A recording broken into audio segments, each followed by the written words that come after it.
আসসালামু আলাইকুম।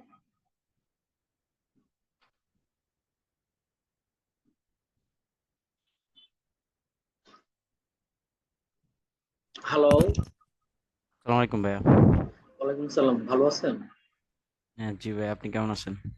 আলহামদুলিল্লাহ ভালো আছি। তানজুমা কখন জয়েন করবে? কল দিচ্ছি ভাইয়া। ক্যান ইউ প্লিজ টেক্সট হিম? হ্যাঁ জি ভাই।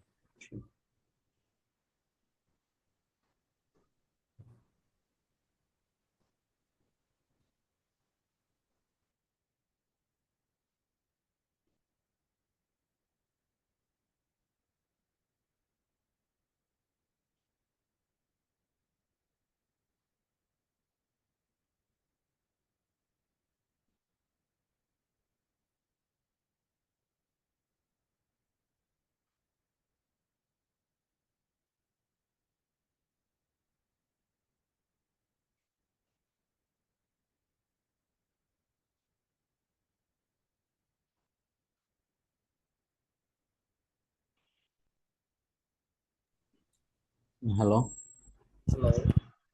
জি ভাইয়া, জয়েন করতেছি। হ্যাঁ, আপনি তো দেখি আমার অনেক প্রেশারের যত্ন। প্রেশার থেকে ভাইয়া রিসেন্টলি হচ্ছে বাড়িতে কি একটু ঝামেলায় পড়ে গেছিলাম, যার জন্য পুরোপুরি একদম অবস্থা খারাপ হয়ে গেছিল আর কি।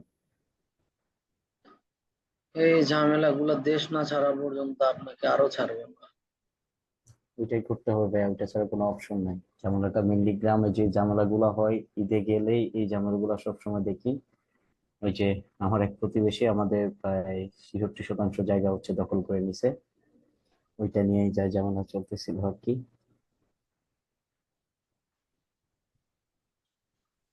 কারণ আমিও তো দেশের বাইরে ছিলাম, হ্যাঁ। বাংলাদেশে থাকার চেয়ে আমি লাখ গুণ ভালো ছিলাম, বিশ্বাস করেন। আলগা প্যারা নাই। তবে বিদেশে করতে মানে বাইরে গেলেও আপনি বাঙালি থেকে সাবধান থাকবেন, হ্যাঁ। আপনার ক্ষতি করলে শুধুমাত্র বাঙালি মেইনলি করবে। বাঙালি কোথাও আছে জানলে ওই জায়গার চেষ্টা করবেন জবে পর্যন্ত না ঢুকতে। তার একটা উদাহরণ দেই। এই যে আমরা জব করি, আমাদের একজন আরেকজনের দোষ গুলান ইয়ারা সুপিরিয়র অথরিটি কেমনে জানতে পারে বলেন তো? আমাদের থেকে কিন্তু জানেন না। কেমনে? মাসে হয়তো একদিন কথা বলবে, এমন ব্যবহার করবে যে খুবই ভালো ব্যবহার করবে, আমাদেরও ভালো লাগবে, আমরা দুই একটা কথা বলবো। তার মধ্যে থেকে ওরা আবার একটা মানে বের করে নিবে যে মানে ওরা খুবই ট্যাক্টফুল। তারপর ওটা দিয়ে আবার পরবর্তীতে আমাদেরকে সাইজ করবে। এক কলিগের থেকে কথা নিয়ে আরেক কলিগকে সাইজ করে, এগুলো প্যারাও বাইরে করে।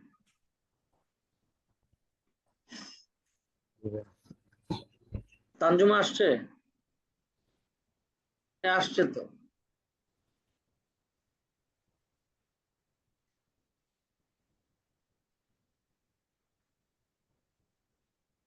Tanjuma, can you hear me?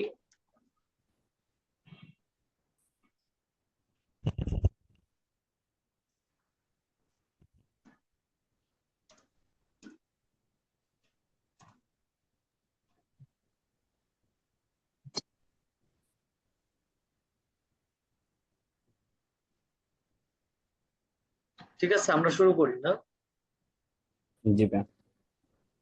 Sir, আপনি তো কতদিন ক্লাস করতে পারেননি, আপনি কি ক্লাসের ভিডিও দেখছিলেন? প্রথমটা দেখছিলাম ভাই, দ্বিতীয়টা দেখো। আচ্ছা, দেখে নিয়ে। জি ভাই। ওগুলা লিসনিং এর ছিল, তাই না? জি ভাই, বুঝলাম। লিসনিং নিয়ে অত টেনশন নাই। লিসনিং এ কেউ আটকায় থাকে না। রাইটিং এর কি খবর, আপনি কি অবস্থা বলেন তো? আপনারা মক টেস্ট দিবেন না? জি ভাই, ঈদের পর থেকেই তো শুরু করবো বলছিলাম। কারণটা কি শোনেন, মক টেস্ট না দেওয়া পর্যন্ত স্টুডেন্ট যা বলে তাই বিশ্বাস করতে হয়।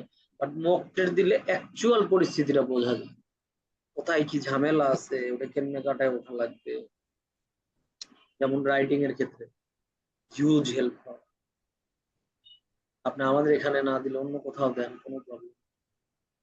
আপনি কোথায় থাকেন ঢাকাতে? আমি হচ্ছে মগবাজার। মগবাজারে তো এডুমেট্রিক নামে খুব ভালো মোটামুটি একটা প্রতিষ্ঠান আছে, খারাপ না, ভালো।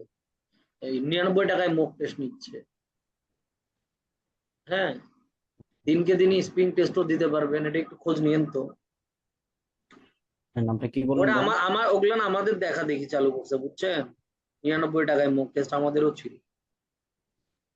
এটা ঢাকাতে আমরাই স্টার্ট করছিলাম, যে প্রথমে তো 1 টাকায় মক টেস্ট ছিল। তারপর 99 টাকায় মানুষ একটু মানে মনে মনে হয়তো হাসতো, কিন্তু ওরা তো বুঝতো না যে কতগুলান বাইরে পড়তে যাবে যারা, এরকম স্টুডেন্টদের ডেটা পাচ্ছি আমরা, তাদের এক্সাম দেওয়ার মাধ্যমে টিচারের সাথে কানেক্টিভিটি তৈরি হচ্ছে, পরবর্তীতে ওনারা আমাদের এখান থেকে ভিসা প্রসেস করতেছে। 10% মানুষ তো সবসময় সহজ সরল হয়, এটা তো জানেন তাই না? এদেরকে জি আপনি ভাইয়া। চাইলে ক্যাপচারে নিতে পারবেন, আর এরা আপনার কথাও শুনবে। তো 10% ভিসা পজিশনে কাজ করলেও জোস। এডুমেট্রিক ওখানকার পরিবেশও বেশ ভালো করছে দেখলাম, পরিবেশ ভালো করছে, বাট মুখ টেস্ট কোশ্চেন গুলো জঘন্য, মানে অনেক ব্যাকডেটেড। তবে আমাদের ইউনিয়ন বাদে পৃথিবীর যেখানে যান মক টেস্টের কোশ্চেন মানে ব্যাকডেটেড, মানে সামহাও 50-100 সে কোশ্চেন পাইছিল বা ম্যানেজ করছিল। হ্যাঁ, মানে কোন একটা ধরেন 3টা টিচারকে জবে থাকা অবস্থায় 30-30 করে 3-90 সেট প্রশ্ন করে নিছে, ব্যাস, তারপর টেনশন নেই, ওইগুলা নিয়ে চলতে থাকে। বুঝতে পারতেছেন? জি ভাইয়া। প্রিন্ট করতে করে আর মক টেস্ট নেই। বাট ইউনিয়ন অলওয়েজ নতুন সেটের কোশ্চেন। আচ্ছা ঠিক আছে, আপনার রাইটিং এর টাস্ক 1 লিখতে কি অবস্থা, কেমন কি হয় বলেন তো শুনি। ভাইয়া আমি honest, আমার লাস্ট 7-8 দিন আমার কোনো ধরনের প্র্যাকটিস করতে আমি পারি না। আপনার কথা খুব স্লো শুনতেছি, can you please increase your system volume to 100%?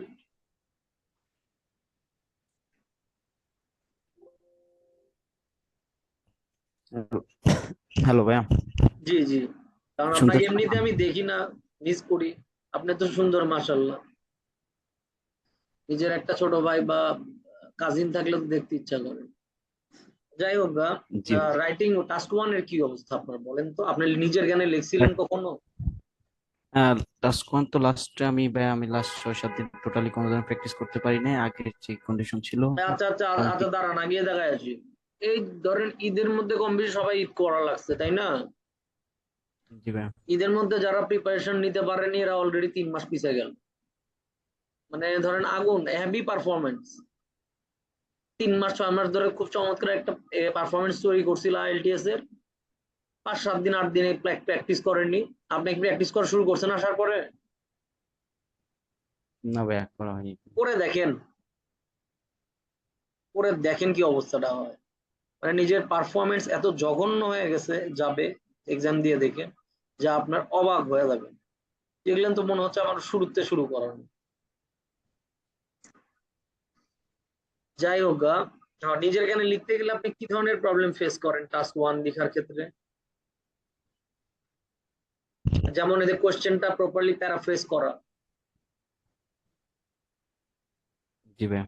এটা কি আমাকে উত্তর দেন যে কোশ্চেন প্রপারলি প্যারাফ্রেজ করতে পারেন নাকি এটা টাফ লাগে আপনার কাছে? আহ, একটু টাফ লাগে ভাইয়া। আপনাদের বাসার কাজ দিয়ে রাখলাম, যে আস্তে আস্তে লিখে লিখে, এখানে 29টা টাস্ক 1 আছে, 29টারই আপনার টাস্ক 1 ধরেন দিনে আহ, আপনার যে ধরেন রাইটিং এর টাইম লাইক 20 মিনিটস আপনি প্র্যাকটিস করতে বলছি, 20 মিনিটসে কমপক্ষে 4-5টা আরামসে হয়ে যায়। 5টা পারবেন, কমপক্ষে 5টা পারবেন। 5টা করে যদি ধরি 5-6, তাইলে 5-5-25, 5 দিনের মধ্যে হয়ে যাবে। হ্যাঁ, প্রায় 5-6 দিনের মধ্যে 29টার আমার এই ইন্ট্রোটা এটা আমাকে লিখে দিবেন, কারণ স্টুডেন্ট আমরা খাতা কাটি না, এটা প্যারাফ্রেজ করাই ভুল করে। শুধুমাত্র আমাকে ধরেন যে এখানে 1 লেখা না, তানজুমা, জি ভাইয়া। এখানে তানজুমারও ভলিউম আপ করেন 100%। তানজুমা এখানে 1 লেখা না, দেখা যাচ্ছে? জি ভাইয়া। ধরেন 1 লিখলেন খাতায়, তার পাশে জাস্ট এই প্রশ্নটা প্যারাফ্রেজ করলো, জাস্ট এতটুকুই। হ্যাঁ, নিজের মতো করে নিজের জ্ঞানে করে আমাকে ওই রোজ 5টা 6টা করে 5টা করে যে লিখবেন, লিখে আমার কাছে পাঠাই দিবেন, 1 পৃষ্ঠার মধ্যে হয়ে যাবে জি পিডিএফ ভাইয়া। করে। ওকে, কারণ এগুলাতে ভুল জি হয়, ভাইয়া। স্টুডেন্টরা এগুলাতে অনেক মানে ব্লান্ডার করে রাখে।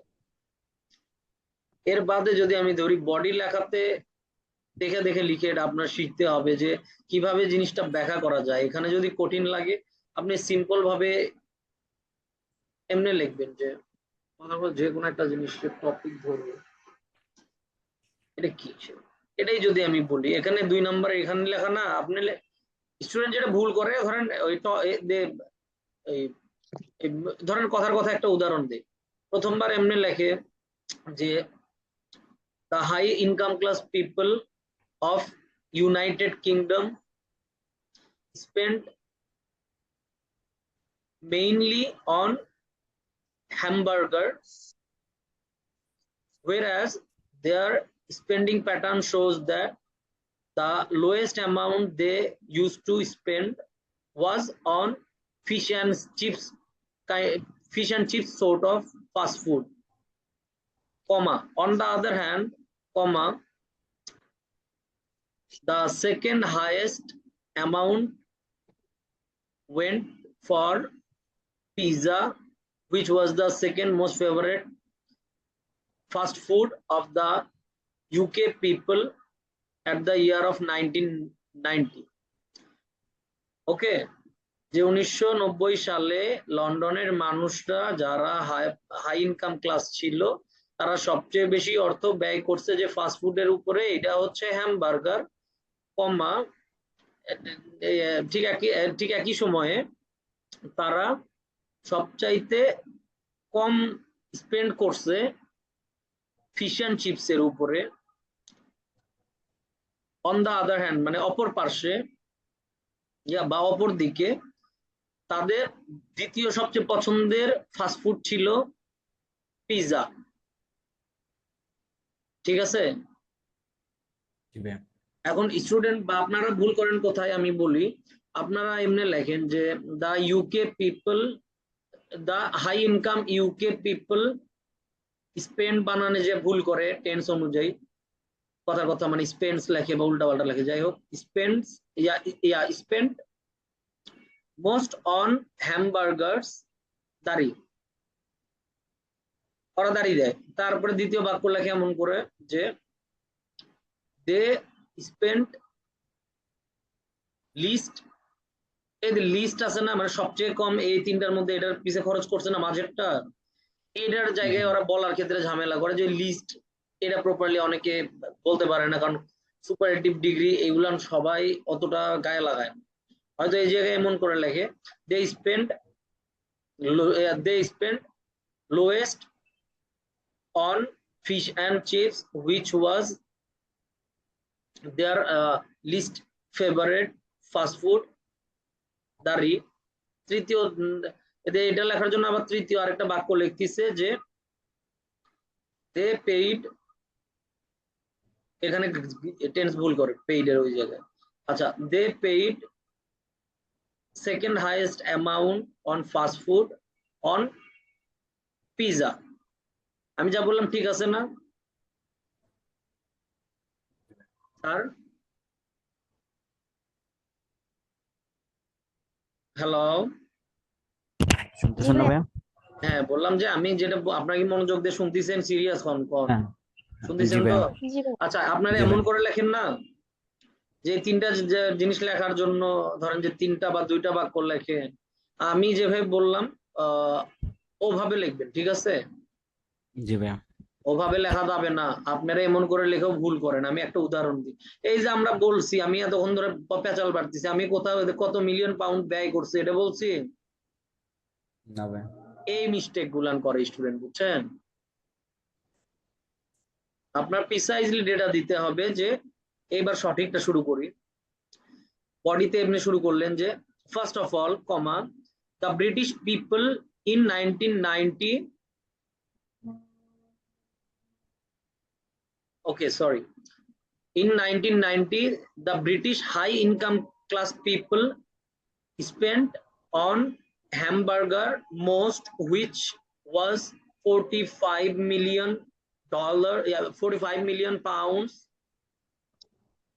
whereas they paid less for the fish and chips whereas their second favorite food was pizza, and they paid 15 million for fish and chips annually. On the other hand, they paid nearly 20 million pounds for pizza. বোঝা গেছে? জি ভাই। জি ভাইয়া। দেখি আমি যেটা বললাম ওই একই কথাটা রাশেদ বলেন তো, মানে নিজের মতো বলেন তো দেখি, এইটার উপরে এতটুকুর উপরে।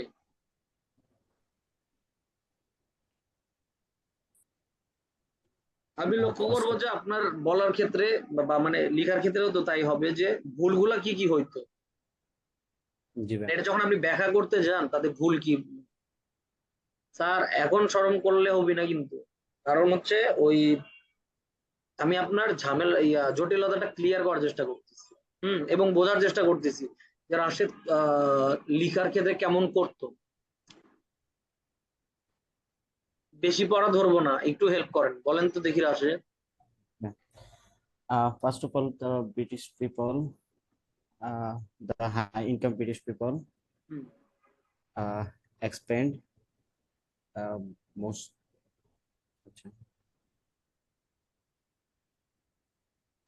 Please continue. Expand most on a hamburger that was about 45 million pound, fine. and uh, the least they spend least on ships and fish, that was about 15 million pound, and nice.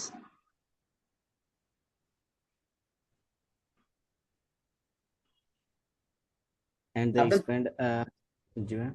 G please please please. And they spent second highest on pizza, that was about nearly 20 million pound. খুবই সুন্দর। Pounds. খুব সুন্দর সুন্দর, চলবে চলবে। আচ্ছা আপনার result, আপনার স্কুল কলেজের রেজাল্ট কি ছিল, ভার্সিটির রেজাল্ট কি ছিল, আর পোস্ট গ্রেড করছেন? জি ma'am. বলেন তো সবগুলো বলেন, আমাকে স্কুল থেকে বলেন, আমার আমি যাতে বেস স্কুলে সম্পর্কে ধারণা পাই।